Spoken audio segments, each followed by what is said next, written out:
Una vez que ya hemos determinado los segmentos de mercado y los perfiles de clientes, es necesario poder comparar entre los segmentos, para lo cual vamos a ver la relevancia de cada uno de ellos, analizando dos aspectos. El primero es el tamaño de mercado objetivo, saber cuánto dinero se mueve en cada uno de estos segmentos, ya sea por mes, por año, por un tiempo.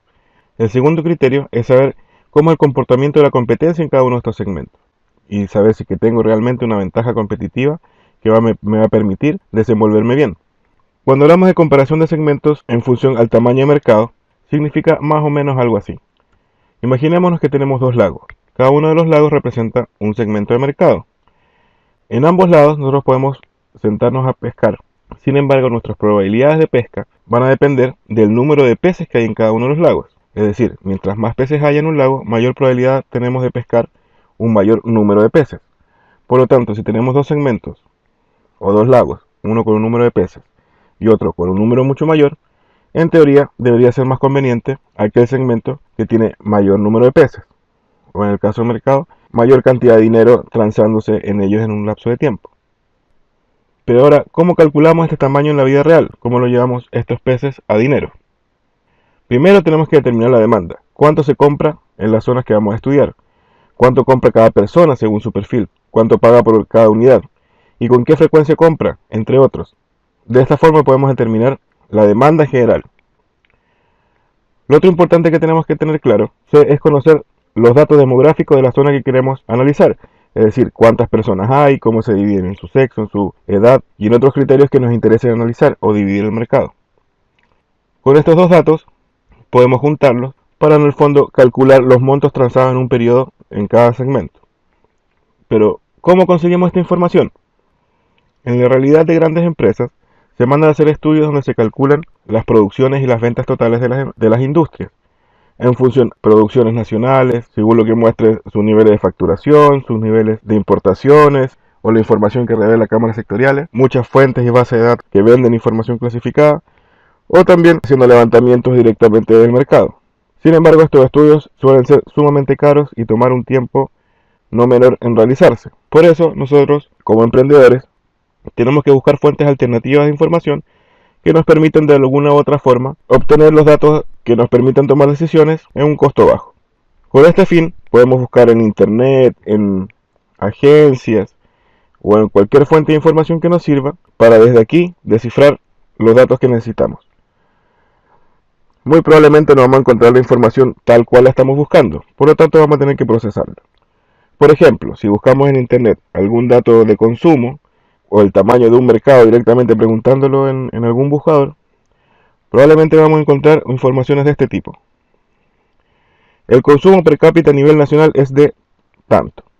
Con esto vamos a obtener en el fondo cuánto consume cada una de las personas a nivel nacional. Y si tomamos este dato de consumo per cápita y lo multiplicamos por las personas de interés, o la zona o el segmento que yo he definido, ya sea por región geográfica o por edades o por sexo o los distintos criterios de división, yo voy a tener el consumo de mi segmento de mercado estudiado. Otra forma de encontrar la información ya un poco más sesgada sería, por ejemplo, el consumo del segmento ABC1 en ropa a nivel nacional se estima en tanto. El dato que me da esta información en el fondo es cuánto se gasta en ese segmento en todo el país.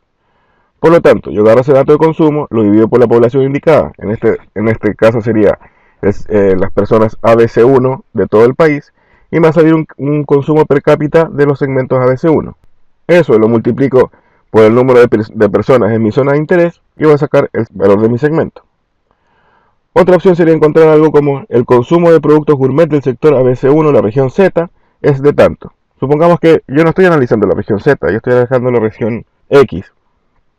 Ahí lo que puedo hacer, si es que yo considero que la región Z se comporta de una forma similar a la que yo estoy estudiando, puedo hacer una traspolación de datos. Y al traspolar decimos que estas personas se van a comportar similar a las que yo voy a estudiar. Por lo tanto, agarro este consumo, lo divido para las personas ABC1 de la región Z y voy a tener un dato per cápita de ese segmento.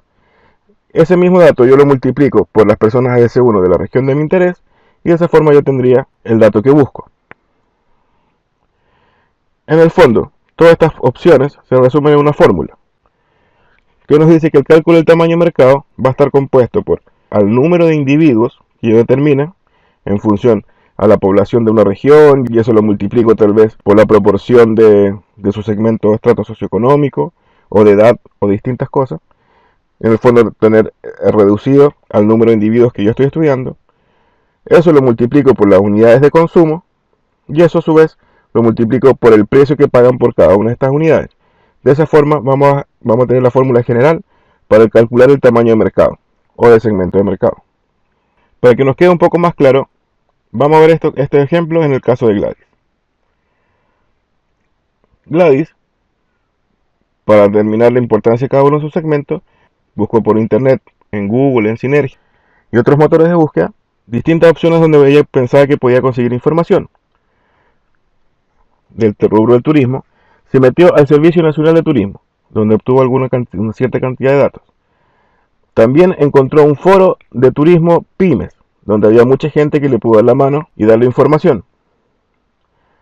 También encontró una organización internacional de turismo que también tenía algunos datos interesantes para ella. También encontró un portal de turismo colaborativo de personas que le dieron alguna información. También buscando en internet encontró una tesis de un estudiante de la Universidad de Sinergialand que también entregaba datos críticos y muy certeros sobre lo que ella andaba buscando. Y también encontró un reportaje de un experto de turismo que hablaba sobre la región y el comportamiento de los visitantes. Con todas estas fuentes, ella pudo recabar importante información, entre las cuales se destacaba, por ejemplo, el número de visitantes que había llegado a Sinergialand los últimos años. También encontró la ocupación hotelera y cómo se dividían, y otra información sumamente importante. Y así pudo proyectar lo que ella esperaba para el año 2017, que era su año de estudio. Entonces, calculó que en función, si seguían creciendo los números como lo estaban haciendo, siguiendo su tendencia, para el 2017 se esperarían que al menos llegaran 350.000 visitantes. Otro de los datos importantes que consiguió fue que en promedio los visitantes llegan a Sinergialand, se quedan en la ciudad por 2 noches, esa repetición de consumo. Y también que la distribución de oferta por estrato socioeconómico en la ciudad es pareja. Todos los segmentos tienen una ocupación que ronda el 60%. Es decir, que casi todos los segmentos estaban bien calculados o la oferta estaba más o menos en la misma proporción con la demanda en cada uno de los segmentos. Y dentro de esto rescató una tabla sumamente importante, que le hablaba de los tipos de hoteles, cómo los clasificaban, el número de camas que se ofrecía en la ciudad y también el precio por noche. Para poder sacar su información, Gladys dice, si sabemos que la proporción es pareja, pues entonces la misma proporción también, en función a las camas, debe considerarse de los visitantes que llegan a Sinergia. De esa forma dijo que la proporción era, si teníamos 21 camas, dividido por los 1.590 que llegan en total, las personas que llegan a Hotel Boutique de los 350.000 habitantes, era el 1%. Así sucesivamente lo fue haciendo con cada uno de los números de camas, dividiéndolo para el total que había, y puede terminar una tabla de cómo era la distribución en función a las personas que iban a llegar. Al multiplicarse por el total de visitantes, podría obtener fácilmente la cantidad de personas que llegaría a cada uno de estos tipos de hotel. Y viendo también la división de los hoteles, también era fácil determinar cuáles de sus segmentos o los segmentos que ya había determinado correspondía a cada uno. Por ejemplo, dijo que los hoteles boutique y de los entre 5 y 4 estrellas alojaban principalmente a personas del segmento elegantes, entre 3 y 1 estrella a las personas de negocio, los hostales A y B a las familias y las posadas y habitaciones particulares a los mochileros y a los amantes de la playa. Una vez con esta información, vamos a reemplazar en nuestro dato de la fórmula para poder calcular los tamaños de mercado. Entonces, tenemos la cantidad de visitantes que van a llegar y tenemos los precios que pagarán por cada consumo. Entonces vamos a comenzar con el segmento de elegantes. Decimos que para uno de sus tipos de hotel llegan 4.623 visitantes, los cuales, como habían dicho en la información, se quedan 2 noches.